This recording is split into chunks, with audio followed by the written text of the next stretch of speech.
ایک صحابی تھے حضرت جناب سیدنا خفاف بن ایما غفاری رضی اللہ تعالیٰ، انہوں نے بڑا کردار ادا کیا تھا میدان احد میں، انہوں نے اور ان کے صاحبزادے نے۔ تو ان کی بیٹی ایک دن حضرت عمر کے پاس آئی۔ اب وہ بیٹی بیاہ کے جا چکی تھی، اس کی شادی ہو گئی تھی۔ حضرت خفاف بن ایما رضی اللہ تعالیٰ عنہ کی صاحبزادی اپنے سسرال چلی گئی تھی، وہاں اس کا خامد انتقال کر گیا۔ وہ خاتون واپس آ گئی، وہ حضرت عمر سے ملی، بیوہ عورت۔ اس بیوہ خاتون نے آ کے، یہاں تو میرے بھائی وہ فوجی بیچارے جن کی بیویاں، جن کو ایک تقریب میں تو خوب ایوارڈ دینے کے لیے بلایا جاتا ہے، میں نے یتیمی کا وقت گزارا ہے، مجھے پتہ ہے کہ 2-4 مہینے لوگ آ کے کہتے ہیں کوئی حکم ہو جاتے 10 آجے، پھر جب 1 سال گزر جاتا ہے تو پھر لوگ کہتے ہیں 4 بھرا نے کام کیوں نہیں کر دے۔ تو ایسے تو نہیں نا کہ ابا ایسے ہی چلا گیا تھا، بڑا کچھ دے کے گیا ہے، کدھر ہے فلانی چیز۔ لوگوں کا نظریہ تھوڑے عرصے کے بعد اور ہو جاتا ہے۔ آپ نے بڑے بڑے شہداء کے گھروں میں ایوارڈ تو دیے، کیا کبھی آپ نے پلٹ کر دوبارہ غور کیا کہ ان کے بچے کہاں ہیں، ان کی بیوہ کس حال میں ہے، وہ زمانے کی تیز دھوپ اور تیز آندھی کا مقابلہ کیسے کر رہے ہیں؟ بغیر باپ کے جو انسان کو کھلے آسمان تلے وقت گزارنا پڑتا ہے وہ کتنا کو مشکل ہوتا ہے، وہ کس طرح ٹائم گزار رہے ہیں، یہ کبھی سوچا لوگوں نے؟ یہاں تو نرنگیے سیاست دوران تو دیکھیے منزل انہیں ملی ہے جو شریک سفر نہ تھے، جو نکلے ہی نہیں تھے وہ منزل تک پہنچ گئے، اور جنہوں نے جوانیاں گزار دی وہ رستے میں رہ گئے۔ حضرت خفاف بن ایما کی صاحبزادی بیوہ ہو کے آ گئیں، بچے ساتھ تھے، سرے راہ جناب عمر سے ملی اور مل کے کہنے لگی، حضور میں اس صحابی کی بیٹی ہوں جنہوں نے احد والے دن اپنے بیٹے کے ساتھ مل کے معاشرہ کیا تھا، بچے میرے یتیم ہو گئے ہیں، میں بیوہ ہوں۔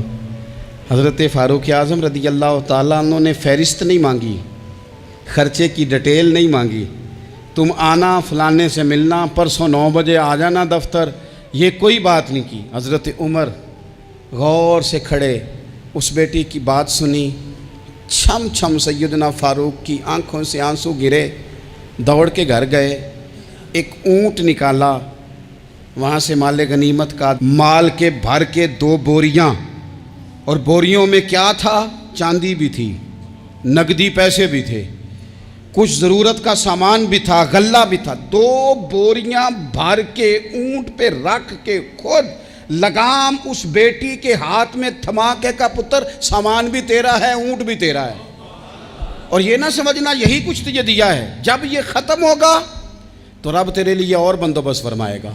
کیا مانا کہ ڈیوٹیاں لگا دی گئی ہیں، ہمیں پتہ ہے یہ سامان کب تک ختم ہو جائے گا، پیسے کب تک ختم ہو جائیں گے، تیرے لیے میں نے نئے حکم بھی جاری کر دیے ہیں۔ حضرت عمر وظیفہ لگانے لگے تو حضور کے گھر میں خدمت کرنے والے حضرت اسامہ بن زید کا وظیفہ ڈبل لگایا، اور اپنے بیٹے عبداللہ ابن عمر کا وظیفہ سنگل لگایا۔ تو حضرت اسامہ بن زید کہنے لگے، ابا جی میں نے تو ہجرت بھی کی، جہاد بھی کیا، اسامہ تو ان دنوں بچے تھے۔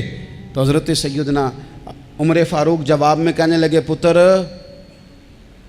اسامہ کے والد زید نے بھی حضور کے گھر میں نوکری کی، اسامہ بھی نوکری کر رہا ہے۔ حضرت عمر کی شان کیا ہے زمانہ جانتا ہے، پر پھر بھی حضرت عمر فرمانے لگے، تو نے اپنے باپ کے ساتھ ہجرت کی، فرمایا ان کی خدمت زیادہ ہے حضور کے گھر میں، لہذا ان کا وظیفہ بھی زیادہ لگایا جائے گا۔ چادریں آئی تھی مال غنیمت میں، ڈھیر ساری چادریں، ڈھیر ساری۔ حضرت عمر نے صحابہ کرام علیہم رضوان کی ازواج پر، صحابیات پر وہ چادریں تقسیم کر دیں۔ ایک چادر بڑی خوبصورت نکلی اندر سے، تو سب کہنے لگے، حضور یہ نا خاتون اول کے لیے سوٹ کرے گی، آپ کی اہلیہ کے لیے سوٹ کرے گی، کبھی آپ گھر لے جائیں نا، یہ سب سے بہتر ہے۔ تو یہ حضرت عمر کی بالغ نظری ہے، وہ کیا بندہ ہوا جس کی ہر جگہ نظر ہی نہ ہو۔ حضرت سیدنا عمر فاروق رضی اللہ تعالیٰ عنہ کہا، جناب یہ چادر بڑی حسین ہے، آپ کے گھر والوں پہ جچے گی۔ تو حضرت عمر فرمانے لگے، نہیں، ایک صحابیہ ہیں حضرت ام سلیت رضی اللہ تعالیٰ عنہ، انہیں بلاؤ، یہ چادر انہیں دوں گا۔ حضور اس خاتون کو یہ چادر دینے کی وجہ بھی تو بیان کریں. تو حضرت عمر فرمانے لگے جب احد میں ڈھیر سارے لوگ زخمی ہو گئے تھے اور بھگدڑ مچ گئی تھی اور حالات خراب ہو گئے تھے، تو فرمایا میں نے اپنی آنکھوں سے دیکھا کہ اس ایمرجنسی کی حالت میں بھی جناب ام سلیت مشکیزہ پکڑ پکڑ کے زخمیوں کو پانی پلا رہی تھی. اس خاتون کی خدمات ہیں امت کے لیے، اس نے ڈیوٹی کی ہے صحابہ کے لیے، لہٰذا اس عورت کا زیادہ حق بنتا ہے کہ اس کو یہ اعزاز دیا جائے. میرٹ کی بنیاد پر تقسیم ہوگی، رشتہ داری کی بنیاد پر، تعلق کی بنیاد پر نہیں ہوگی. اس کا حق زیادہ بنتا ہے، اس کا درجہ زیادہ بنتا ہے، خدمات زیادہ ہیں، اس نے اپنی ڈیوٹی زیادہ اچھے طریقے سے سر انجام دی ہے. جب تک چیزیں آپ وسعت قلبی نہیں لاتے اپنی طبیعت میں، جب تک آپ گنجائش زیادہ پیدا نہیں کرتے، اتنی دیر تک حالات اس طرح کے نہیں ہوتے. پھر ایک اور مصیبت بن گئی ہے، وہ مصیبت ہے لیول کی. یہ کام میرے لیول کا نہیں. جب آپ اپنے لیول سے نیچے اتریں گے، پروٹوکول سے ذرا نیچے اتریں گے اور چھوٹی چھوٹی باتوں پر خود توجہ دیں گے، چھوٹی چھوٹی چیزوں پر. حضرت عمر جمعہ پڑھا رہے تھے، ایک صحابی دیر سے آئے. اب یہ نماز کا پوچھنا، جمعے کا پوچھنا، مطلب حکمران صاحب تو اوپر لیول کے ہیں، وہ تو پوچھیں گے کہ جناب میرے ساتھ تو آپ قومی سطح کا بندہ بٹھائیں، یہ والی باتیں. لیکن چھوٹے چھوٹے سوراخ پیدا ہوتے ہیں، پھر بند ٹوٹتے ہیں، حالات بگڑتے ہیں. قوموں کا اخلاق چھوٹی چھوٹی جگہوں پہ پہلے بگڑتا ہے. چھوٹی چھوٹی جگہوں پہ بچہ پہلے چھوٹی چوریاں کرتا ہے، خدا معاف فرمائے اگر اسے روکا نہ جائے، پھر وہ بڑی جگہوں پہ جا کے حالات خراب کرتا ہے. حضرت عمر فاروق ایک صحابی دیر سے جمعہ پڑھنے آئے تو حضرت عمر نے بعد میں بلا لیا. فرمایا تم اتنے سمجھدار آدمی ہو کہ اگر جمعے میں دیر سے آؤ گے تو باقی لوگوں کا کیا بنے گا؟ تو وہ صحابی آگے سے کہنے لگے مجھے پتا تھا آپ نے پوچھنا ہے، اور میں تو کہیں کام میں مصروف تھا امیر المومنین، میں تو دوڑا آیا ہوں، میں تو غسل بھی نہیں کر سکا، وضو کر کے مسجد میں آ گیا ہوں جمعہ پڑھنے. تو حضرت عمر فاروق ان کی بات سن کے خوش ہوئے، فرمانے لگے رب تیرا بھلا کرے، اس طرح کرنا، آئندہ جمعہ پڑھنے آنا تو غسل کر کے آنا. میرے نبی پاک نے غسل کرنے کا ارشاد فرمایا جمعے والے دن، غسل کر کے آنا. ان باتوں کا بھی یعنی حکومت کے قومی معاملات اور عالمی نقطہ نظر بھی ان کے ذہن میں ہے. اور یہاں تک جو باریک چیزیں یعنی حضرت عمر فاروق گزر رہے تھے تو کسی باغ کے کونے میں کھڑے ہو کے کچھ بچے چھوٹے چھوٹے بچے وہ کھجوریں اکٹھی کر رہے تھے. تو حضرت عمر نے کہا کس کے باغ میں لگے ہوئے ہو؟ سب بچے دوڑ گئے. تو حضرت سنان بن سلمہ فرماتے میں ابھی چھوٹا تھا، میں کھڑا ہو گیا تو میں نے کہا حضور ہم نے توڑ کے نہیں کھجوریں کھائیں، گری ہوئی کھائی ہیں، اور آپ کو پتہ ہے جو رستے میں گر جائیں وہ اٹھانی ناجائز نہیں ہوتی، تو حضور یہ گری ہوئی کھجوریں کھائی ہیں. تو کہتے ہیں حضرت عمر فاروق بچے کی بات سن کے کہنے لگے رب تیرا بھلا کرے، تو نے صحیح بات کی طرف میری توجہ کرا دی ہے، اللہ تیرا بھلا کرے. اور پھر حضرت عمر رضی اللہ تعالیٰ عنہ اس چھوٹے سے بچے کے پاس کھڑے ہو گئے. کون؟ کس کے پاس؟ نہیں خواب تو نہیں دیکھ رہے میں اور آپ، حکمران وقت 22 لاکھ مربع میل کا حکمران بچے کے پاس کھڑے ہو گئے، چھوٹے بچے کے پاس. دکان پہ غریب آدمی چڑھ آئے نا، دکاندار صاحب اللہ ماشاءاللہ ان کا مزاج خراب ہو جاتا ہے. وہ تیسری چیز کہنا وہ والی دکھاؤ تو کہتے لینیاں تے لے تو جا، اور اگر تگڑا بندہ آ جائے تو کہتے ہیں جناب آپ اس طرح کریں نشاندہی کر دے، میں انشاءاللہ خرید کے لا کے پیش کر دوں گا. مزاج بدل جاتا ہے. غریبوں کے پاس، چھوٹوں کے پاس، عام آدمی کے پاس آپ جائیں. ہمارے حکمرانوں کا غریب آدمی سے گیپ بہت زیادہ ہے، پیروں کا غریب آدمی سے گیپ بہت زیادہ ہے، بڑے علماء کا عام آدمی سے گیپ زیادہ ہے، تاجروں کا عام آدمی سے گیپ زیادہ ہے، شیشے کے بڑے بڑے محلات میں سوسائٹیوں میں بسنے والوں کا غریبوں سے گیپ زیادہ ہے. اس لیے امیر غریب کی تفریق بڑھ گئی ہے، حالات اور طرح کے ہو گئے. بعض غربا امیروں سے نفرت کرنے لگ گئے. ہماری شادی بیاہ تقریبات افطاریاں ان میں ہم اپنے لیول کے لوگ بلاتے ہیں جن سے ہمیں کاروباری ضروریات وابستہ ہوتی ہیں. ہم نے اس طرح کا ماحول بنایا، اس کا نقصان یہ ہوا ہے کہ معاشرے میں کئی قسم کی سوچیں پنپنے لگی ہیں، وسوسے غالب آنے لگے. بعضوں کا تنگ آمد بجنگ آمد، جب غریبوں کے بچے زیادہ تنگ آتے ہیں پھر ہتھیار اٹھاتے ہیں، پھر قلم چھوڑ دیتے ہیں. سوچنے کی ضرورت ہے ملک میں کہ برائی جنم لیتی کہاں سے ہے. یہاں تک اتر کے حضرت عمر فاروق ان لوگوں سے پیار کرتے. اب وہ بچے نے بات سنا دی حضرت سنان بن سلمہ نے, تو جناب عمر فاروق سے بچے نے فٹافٹ ایک اور فرمائش بھی کر دی. کہنے لگا حضور میں نے کھجوریں زیادہ جمع کر لی ہیں, وہ میرے دوست سارے بھاگ گئے ہیں آپ کو دیکھ کے, اب میں جب جاؤں گا نا تو کھجوریں میرے حصے کی ہیں, ہوں میں غریب بچہ, ماڑے گھر سے تعلق ہے, وہ میری کھجوریں چھین لیں گے. حضرت عمر کے ساتھ سپاہی بھی تھے, سارا کچھ بھی تھا. حضرت عمر نے بچے کا بازو پکڑا, فرمایا چل میں تجھے تیرے گھر چھوڑ کے آتا ہوں. حضرت عمر اس غریب کے دروازے پہ دستک دے کے کہا تیرا پتر تھا, پکڑ کے اس لیے لایا ہوں کوئی امیر زادہ اس غریب کے بچے کو تنگ نہ کر سکے, اللہ کوئی ایک بھیجنا. حضرت فاروق اعظم کا ماننے والا جو غریب کے بچے کا بازو تھامے اور اسے کہے کہ کوئی امیر زادہ اس پر ظلم نہیں کرے گا, کوئی اسے تھپڑ نہیں مارے گا, کوئی اس کے حصے کے نمبر نہیں لے گا, کوئی اس کی جگہ رشوت دے کے نوکری پہ نہیں بیٹھ جائے گا, کوئی اس کی جگہ پیسے دے کے آگے نہیں بڑھ جائے گا. کوئی آئے نا جو اشک شوئی کرے, جو آنسو پونچھے لوگوں کے. لیکن یہاں تو منزل انہیں ملی ہے جو شریک سفر نہ تھے. میرے عزیزو, اس نہج پر دین نے ہمیں اسباق پڑھائے. اس نہج پر حضرت عمر چھوٹی چیزوں کا, مسجد نبوی شریف میں آپ نے دیکھا دو لوگ اونچی آواز میں بات کر رہے ہیں, تو حضرت عمر نے فرمایا انہیں بلا کے لاؤ. بلا کے لایا, فرمایا تمہیں پتہ نہیں یہ حضور کی مسجد ہے؟ لا ترفعوا اصواتکم فوق صوت النبی, اے پائے نظر ہوش میں آ, یہ کوہ نبی ہے, آنکھوں سے بھی چلنا یہاں بے ادبی ہے.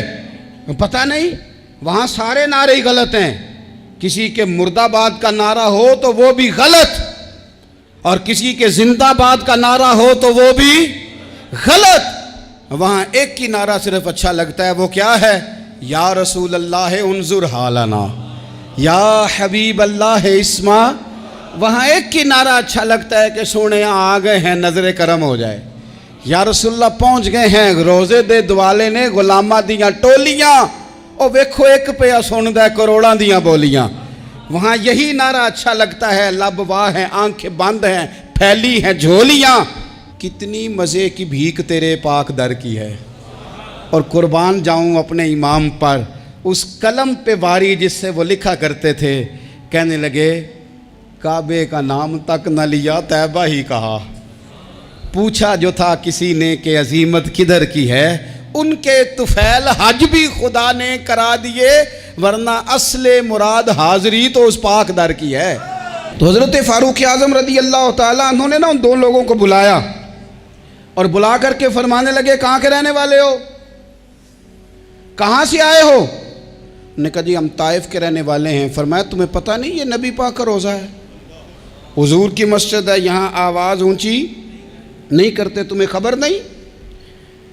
اور پھر حضرت عمر فرمانے لگے اگر تم مدینے کے رہنے والے ہوتے تو میں تمہیں کوڑے مارتا, میں تمہیں سزا دیتا. تمہیں پتہ نہیں کہ کس طرح کا مزاج اور ماحول ہونا چاہیے.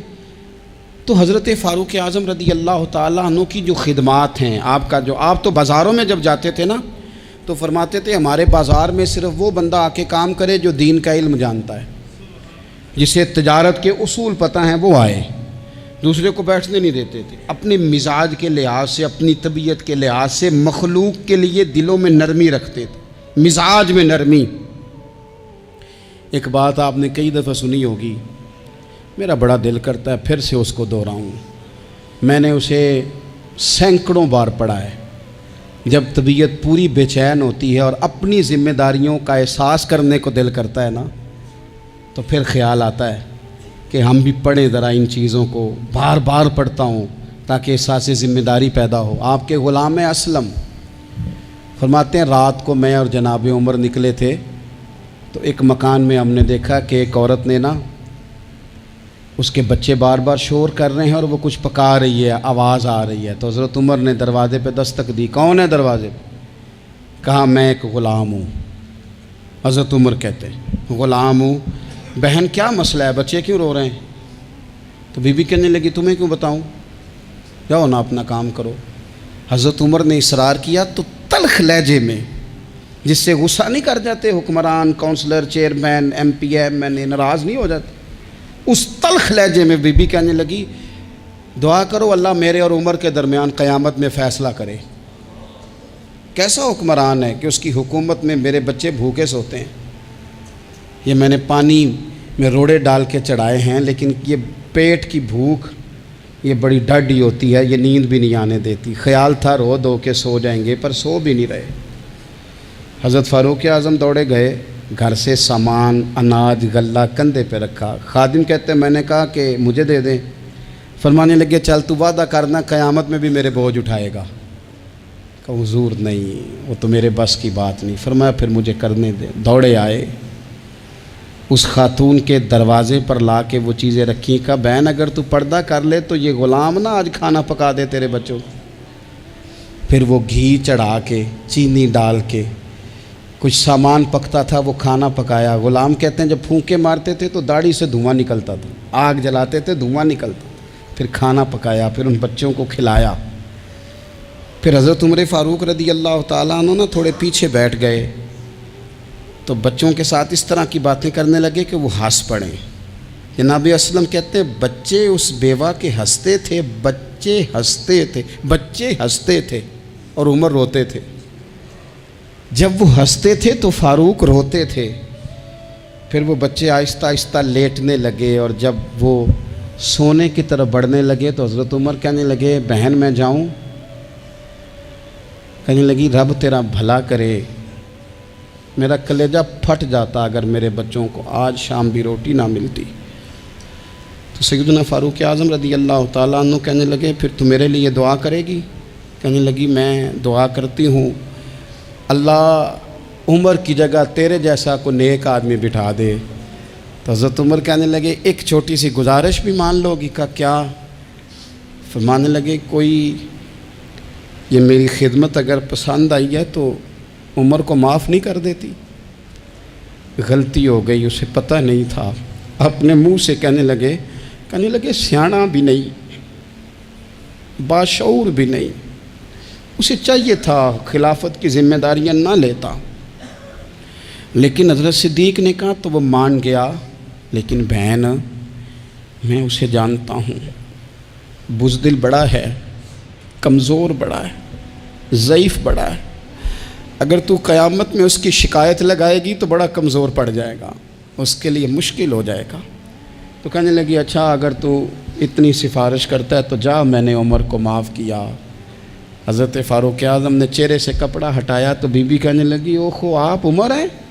تو آپ فرمانے لگے میں جو بھی ہوں تو وعدہ کر چکی ہے کہ تو نے عمر کو معاف کیا۔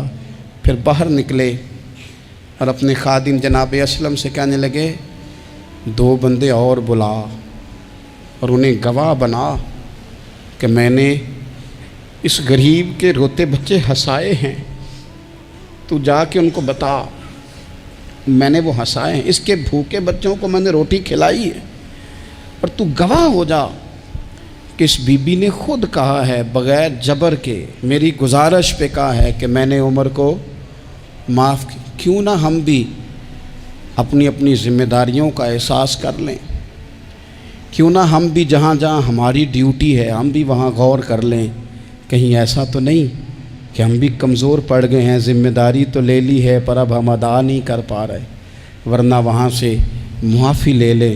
اللہ تعالیٰ سیدنا فاروق اعظم کا فیضان عطا کرے۔ آخر دعوایا ان الحمدللہ۔